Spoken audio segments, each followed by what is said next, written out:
Admiral Elena Rossi stood at the viewport of Luna Base Alpha, her weathered face illuminated by Earth's gentle glow. Behind her, dozens of technicians monitored screens showing what appeared to be outdated defense systems, a carefully crafted illusion that had fooled every alien inspection team for the past decade. "Status report," she commanded, her voice carrying the weight of humanity's greatest secret. Commander James Wong approached with a holographic display. "The Zaxri delegation will dock in 30 minutes, Admiral. Our primitive defense grid is performing exactly as expected, just capable enough to stop a meteor, but nothing more impressive." Elena allowed herself a small smile.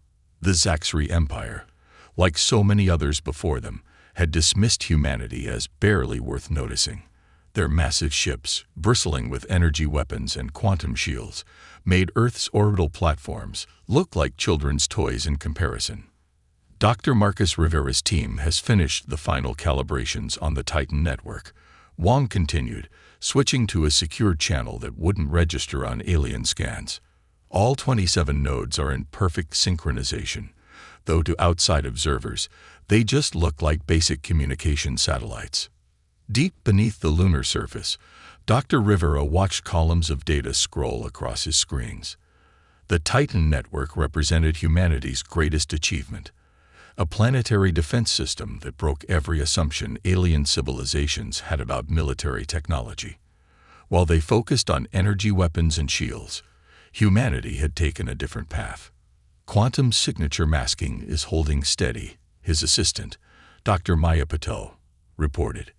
"The Zaxri won't detect anything beyond what we want them to see. Their arrogance makes our job easier. They don't even bother looking for technologies they consider obsolete." The massive Zaxri diplomatic vessel emerged from hyperspace, its crystalline hull gleaming in the sunlight. Supreme Commander Vexthor stood on his bridge, mandibles clicking in barely disguised contempt, as he studied Earth's defenses. "Pathetic," he rumbled, his translator converting the sound to English. "Their most advanced weapons wouldn't scratch our auxiliary shields. Are we certain these humans are worth the effort of conquest?" His science officer, Zinra, displayed a hologram of Earth's resource deposits. "Their planet is rich in rare elements, Supreme Commander. Their military weakness makes them an ideal target for expansion. Our analysts suggest they would surrender within hours of our first strike."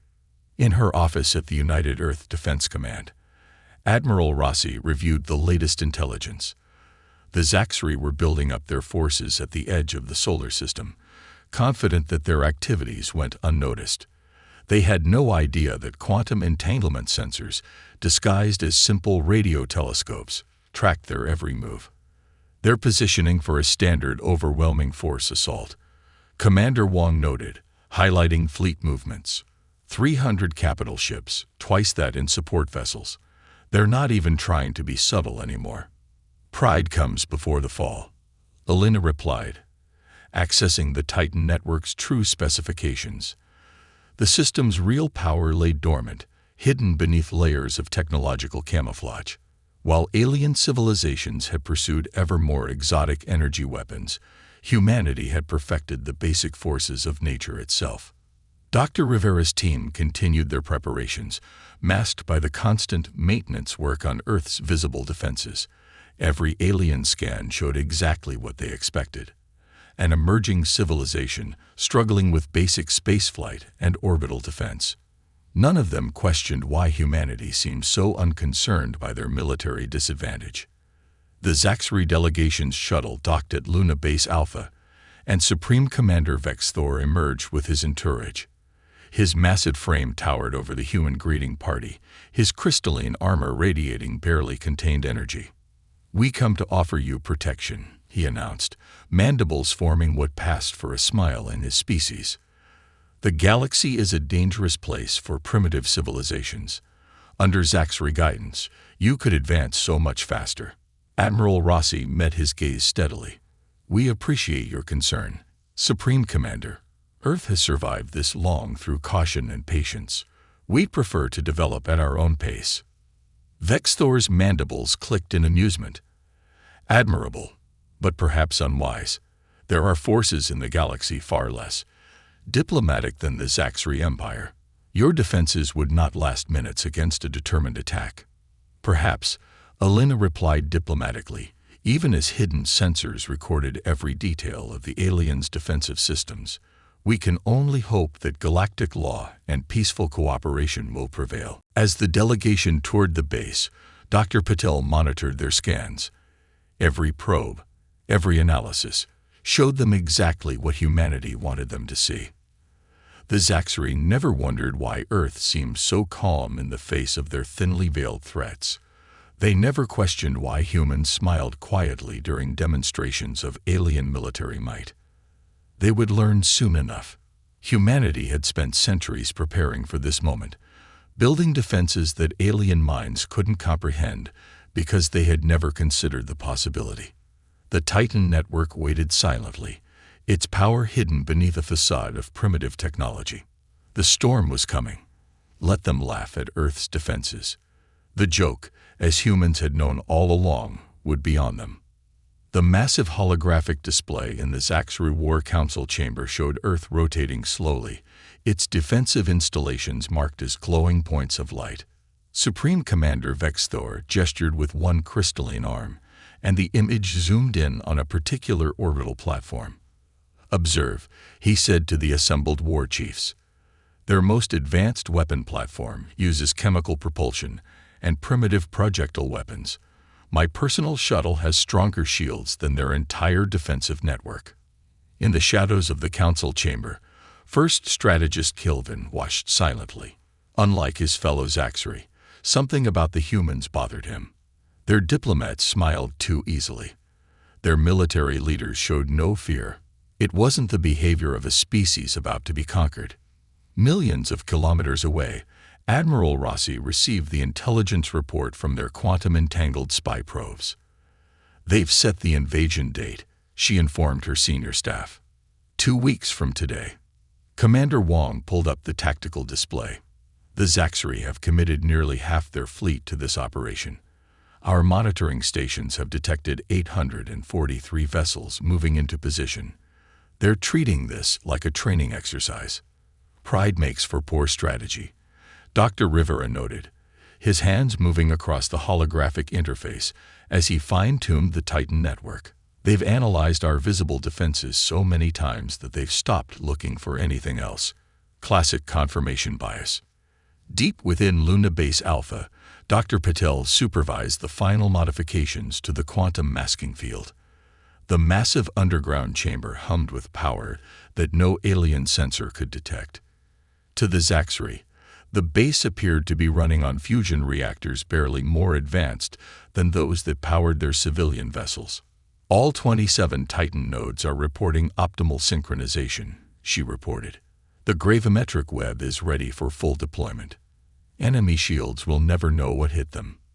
In high orbit, Commander Wong conducted what appeared to be a routine inspection of Earth's defensive platforms. His shuttle moved slowly from station to station, broadcasting normal maintenance signals that any observer would expect. Inside each platform, hidden systems waited. While the Zaxri and other alien races had pursued energy weapons and exotic shields, humanity had taken a different approach. They had mastered gravity itself, learning to harness and direct one of the fundamental forces of the universe. Final diplomatic meeting is scheduled for tomorrow, Admiral Rossi announced to her staff. The Zaxri will present their ultimatum, demanding Earth's surrender and integration into their empire. When we refuse, they'll launch their attack immediately, hoping to catch us unprepared. Dr. Rivera's team worked through the night, making final adjustments to the Titan network. Each node contained technology that alien civilizations had dismissed as theoretical or impossible. They had never imagined that humanity's primitive understanding of physics could yield such power. The next day, Supreme Commander Vexthor strode into the United Earth Council chamber, his crystalline armor gleaming under the lights. Behind him, a hologram displayed the might of the Zaxri fleet, now openly moving into attack positions. "Your time of independence has ended," he announced, mandibles clicking in anticipation. The Zaxri Empire requires your resources and your world. Surrender now, and your species will be permitted to survive as a protectorate. Resist, and we will not be merciful." Admiral Rossi stood calmly at the podium, her expression serene. "Supreme Commander, humanity has survived countless threats throughout our history. We have learned patience. We have learned discretion. And most importantly, we have learned that appearances can be deceiving." Vexthor's mandibles clicked in amusement. "Your primitive defenses cannot hope to resist our fleet. Your weapons are obsolete. Your technology is centuries behind ours. What could you possibly have learned that we don't already know?" The Zaxri fleet filled Earth's sky like artificial stars, their crystalline hulls refracting sunlight in dazzling displays of power. Supreme Commander Vexthor stood on his flagship's bridge, watching the deployment of his invasion force with satisfaction. The humans' response deadline passed 10 minutes ago, his communications officer reported. No surrender message received. As expected, Vexthor replied, "Begin the attack. Standard elimination pattern." He paused, mandibles clicking in amusement, "And make sure to record everything. This will serve as an excellent training simulation for our Academy cadets." The first wave of Zaxri warships moved into position, their weapon ports glowing with gathered energy. On their sensors, Earth's orbital defense platforms appeared almost dormant, their power signatures barely registering. In the command center beneath Luna Base Alpha, Admiral Rossi watched the enemy fleet's approach. Status of the Titan network. "All nodes synchronized and ready," Dr. Rivera reported. "Gravimetric web is primed, just waiting for them to cross the threshold." The Zaxrid fleet launched their first strike. Hundreds of energy beams lanced toward Earth's orbital platforms, their combined power enough to vaporize a small moon. Supreme Commander Vexthor watched with satisfaction as the beams struck their targets. But something was wrong. Instead of exploding, the platforms seemed to absorb the energy attacks.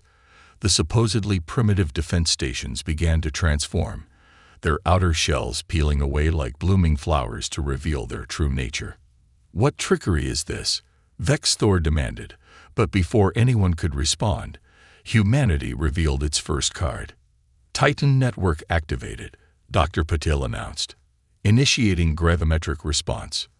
The space around the Zaxri fleet suddenly distorted. Ships that had been moving in perfect formation found themselves caught in invisible webs of gravitational force. Their own mass became a weapon against them as localized gravity wells tore at their hulls. "Impossible," Vexthor's science officer exclaimed. Their technology was primitive. Their understanding of physics was basic. Commander Wang's voice carried across all frequencies, a message meant for the entire Zaxri fleet. "You assumed our visible technology was all we had. You never asked why we seemed so unconcerned by your superiority." The transformed defense platforms began their counterattack, but instead of energy weapons, they unleashed gravitational singularities, microscopic black holes that existed for fractions of a second.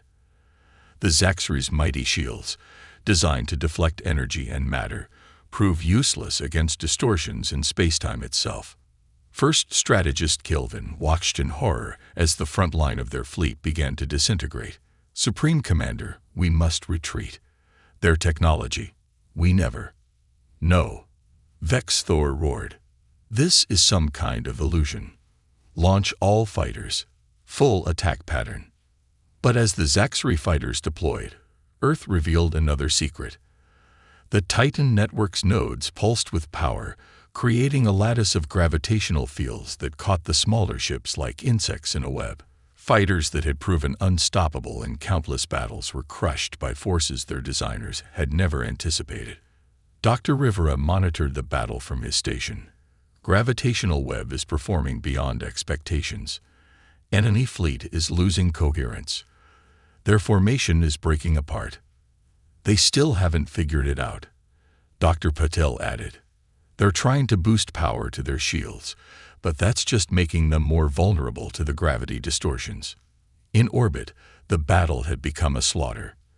The Zaxxry's mighty warships, armed with the most powerful energy weapons in known space, found themselves being torn apart by forces they couldn't even detect properly.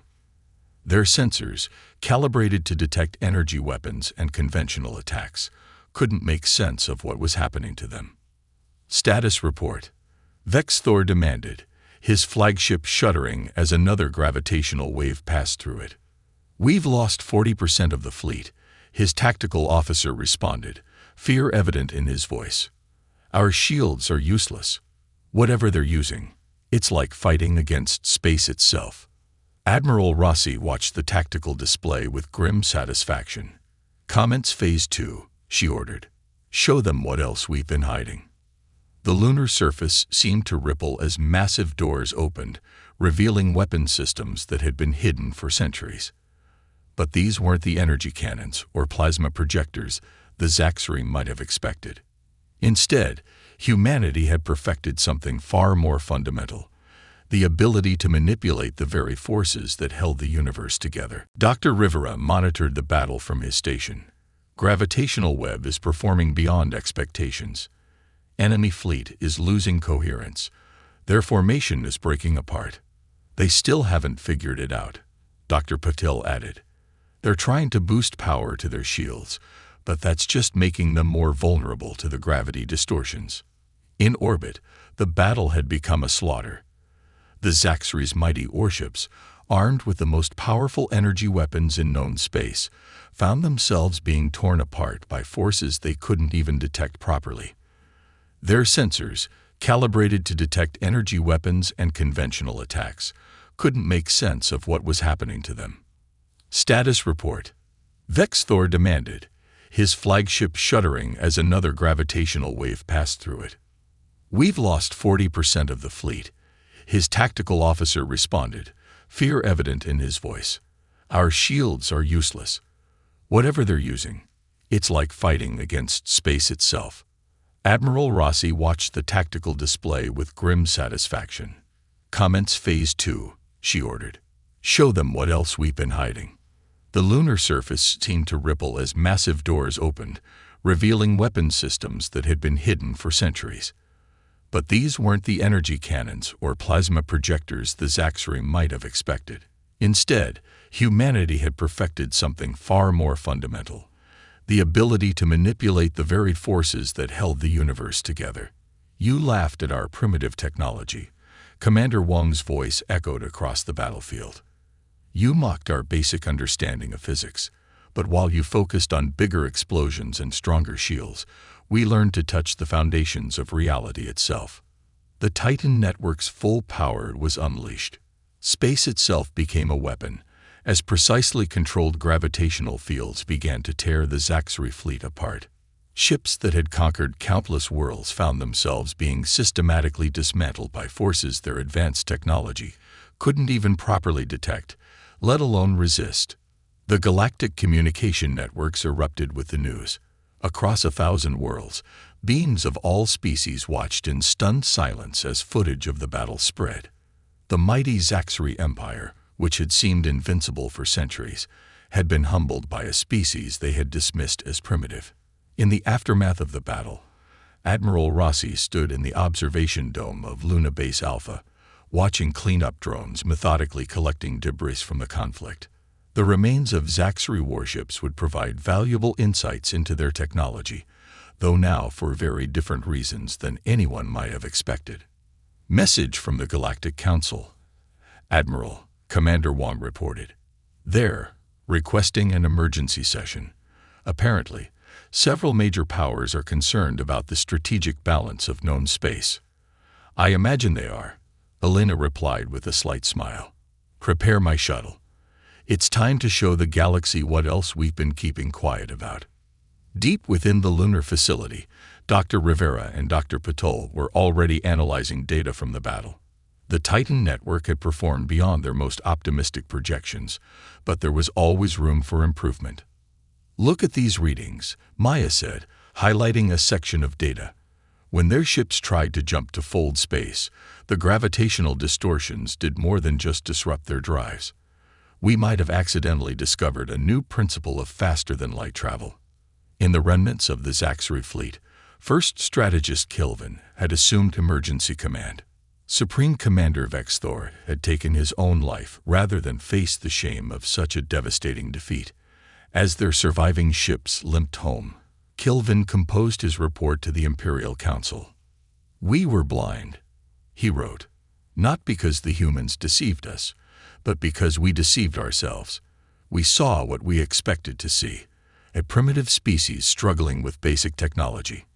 We never asked why they seemed so unconcerned by our superiority. We never questioned why they smiled when we threatened them." The Galactic Council chamber was packed beyond capacity. Representatives from hundreds of species had come to witness humanity's first full address to the assembled races. Many had come expecting explanations, others demanding assurances, and some seeking new alliances. Admiral Rossi stood at the podium, her uniform simple but immaculate. Behind her, a holographic display showed Earth's solar system, with the now familiar defense platforms clearly visible. "For centuries," she began, "humanity watched as alien civilizations visited our world. We saw your energy weapons, your quantum shields, your faster-than-light drives. And we made a choice. While you pushed the boundaries of energy manipulation, we explored the fundamental forces of the universe itself." The chamber erupted in questions, but Elena raised her hand for silence. "We kept our advances hidden not out of fear, but out of prudence. History taught us that revealing military superiority only invites challenge. So we waited, we watched, and we learned." Dr. Rivera's voice came through her earpiece. "Admiral, we're detecting attempts to scan the council chamber. Several species are trying to analyze your quantum signature." "Let them," she replied softly. "It's time for some transparency. Activate privacy mode level 2. The alien scanning devices suddenly went dark. Not blocked, not jammed, but simply unable to process the information they were receiving. Another demonstration of how fundamentally different human technology had become. "Humanity does not seek conquest," Elena continued. "We have no interest in empire. What we do seek is peaceful cooperation and mutual respect. The Titan network and our other defensive systems will remain active, protecting Earth and our colonies.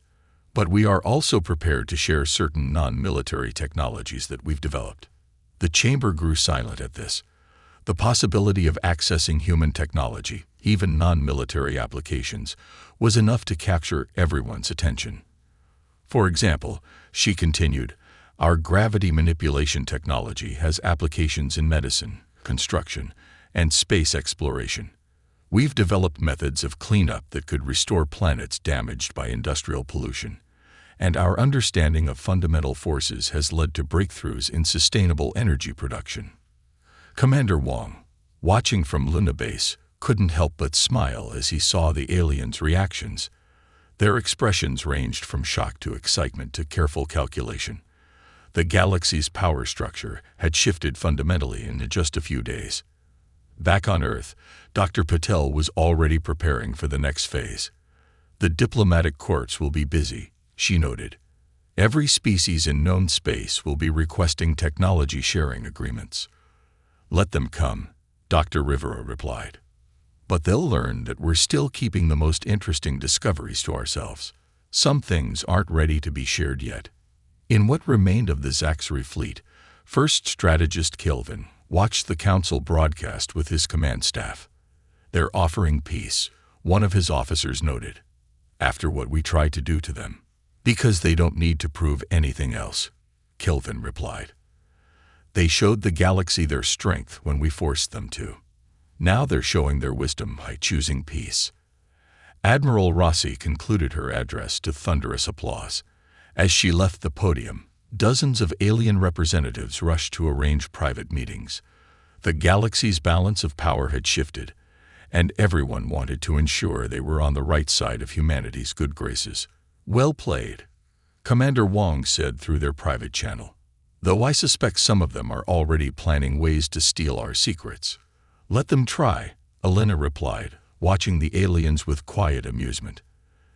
"They still haven't figured out that what we showed them in the battle was just the beginning. The Titan network was impressive, yes, but it's far from our most advanced technology. High above Earth, the defense platforms continued their silent watch, looking deceptively simple to outside observers. But now the galaxy knew that appearance and reality were very different things when it came to human technology. The age of hiding was over, but humanity had learned well the value of keeping a few surprises in reserve. After all, there might be other empires out there who needed to learn the same lesson as the Zaxri. 1 year after the Battle of Earth, the galaxy had changed in ways few could have predicted. The Zaxri Empire, once the dominant force in known space, had fractured into competing factions. In their place, a new order was emerging, one based not on military might alone, but on technological innovation and diplomatic cooperation. Admiral Elena Rossi stood in Earth's new Galactic embassy, watching ships from a dozen different species move through the carefully monitored space lanes. Among them, she could spot the crystalline hulls of Zaxri vessels, now flying merchant colors instead of war flags. The last of the technology-sharing agreements has been signed, Commander Wong reported, joining her at the window. Though I suspect our new allies are still trying to figure out how our primitive gravity manipulation actually works. Let them study it, Elena replied. The basic principles we've shared will keep them busy for decades. Meanwhile, Dr. Rivera's team has made another breakthrough. Deep beneath the lunar surface, the research facilities had expanded significantly. Dr. Rivera and Dr. Patel now led an international team of scientists, including several alien researchers who had proven themselves trustworthy enough to participate in humanity's next great project. The quantum resonance patterns are stable, Maya announced, watching as their latest experiment unfolded. We're actually doing it. We're touching the fabric of reality itself. First strategist Kelvin, now serving as the Zaxri's chief diplomatic representative to Earth, sat in his office reviewing reports from home. The Empire's transition from military superpower to trading partner had been difficult, but ultimately beneficial. Their focus on energy weapons had left them blind to countless other technological possibilities. Another trade delegation arrives tomorrow, his assistant noted. They're particularly interested in the new gravity-assisted manufacturing techniques. Send them to the training facility, Kelvin replied. And remind them that attempting to scan restricted areas will result in immediate expulsion. The human's patience has limits. In the Galactic Council chamber, now permanently relocated to a neutral station near Earth, representatives from across known space debated the latest proposals for technological cooperation. The humans' revelation had sparked a renaissance of scientific exploration, as species began looking beyond their traditional approaches to technology. The human model of advancement has proven remarkably efficient, one delegate noted. Their selective sharing of technology ensures steady progress while maintaining strategic stability. Commander Wong, overseeing the latest upgrades to the Titan network, couldn't help but smile at how things had changed. The once hidden defense platforms now served as a visible reminder of humanity's capabilities and a deterrent to any species considering military action. New contact at the system's edge, a sensor operator reported. Unknown configuration, not matching any known species. Interesting, Wong replied. Let's show our visitors the proper welcome. Activate the outer marker buoys. The unknown ship, approaching with what it probably thought was stealth, suddenly found itself outlined by precisely calculated gravitational fields. Not enough to damage, but more than sufficient to demonstrate that its presence was known and monitored. In her private office, Admiral Rossi reviewed the preliminary data. Another exploration vessel testing our defenses, she noted. The galaxy still hasn't quite accepted that we can detect their sophisticated cloaking systems. Dr. Rivera's voice came through on a secure channel. Admiral, you might want to see this. The new quantum array just picked up something unusual. It seems we're not the only ones who chose to hide our true capabilities. Oh, Elena's interest was piqued. From which direction? That's the interesting part, Maya cut in. It's coming from the galactic core, something old, very old, And if our readings are correct, whatever's out there makes the Titan network look like primitive technology in comparison. Admiral Rossi smiled. Humanity had proven itself to the known galaxy, but it seemed the universe still had plenty of surprises in store. Inform the Council that we'll be organizing an expedition. It's time to show everyone what humans do best: explore the unknown. In lunar orbit, the defense platforms continued their eternal watch, their true power now known but still not fully understood by Earth's neighbors. Humanity had earned its place among the stars not through conquest, but through patience, innovation, and the wisdom to know when to reveal its strength.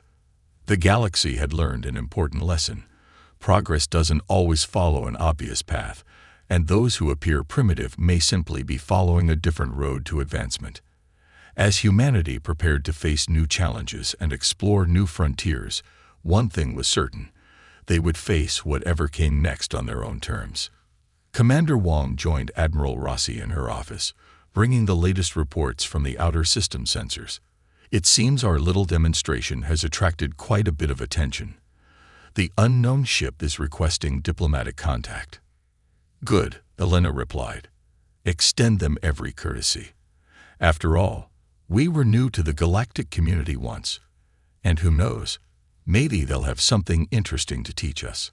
As Earth's sun set on another day, humanity's position in the galaxy had never been stronger. They had revealed enough of their capabilities to ensure peace, while keeping enough in reserve to maintain security. The balance was delicate, but it was working. Dr. Rivera and Dr. Patel's team continued their research, pushing the boundaries of what was possible. The Titan network stood guard, its power now legendary, but still not fully revealed. And somewhere out there, in the depths of space, new mysteries waited to be uncovered. The end.